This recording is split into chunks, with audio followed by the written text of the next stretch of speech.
Ngibingelele kuwe mlaleli, ngiyathemba ukuthi-ke uyaphila-ke. Mina-ke nje ngizocela kuwe-ke laphana-ke ukuthi-ke mawukuthi-ke usamusha-ke kulona-ke ikhasi-ke leli-ke noma-ke kuwukuthi-ke uyaqala ungena kulo, wenze nje okulungile-ke laphana-ke ungixhase-ke ungaphumi ungalicindezelanga-ke ibhathini usubscribe nje kubiza imali kumahhala nje okhipha nesenti-ke lemnyama-ke leli khona uzokwazi ukuthi-ke uqhubeke uthole nezinye-ke iy'ndaba-ke ezintsha-ke ngizobe ngiza nazo ngikufakela zona-ke kulona-ke ikhasi-ke leli kusukela-ke manje-ke kuze ngakuphuthi-ke lezo ndaba ongazi njengamanje ukuthi-ke ungabe ucindezela-ke ibhathini usubscribe njengamanje.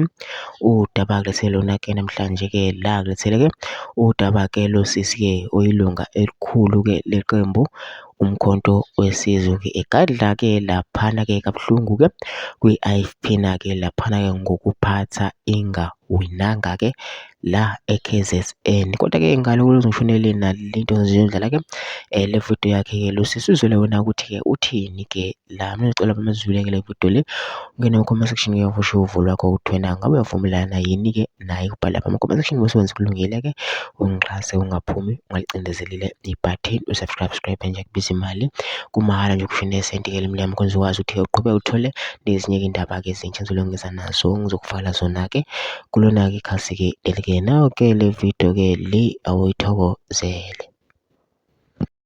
Ngikholwa ukuthi inkatha isifundile isifundo sokuphatha abantu abangafuni ukuphathwa yiyona.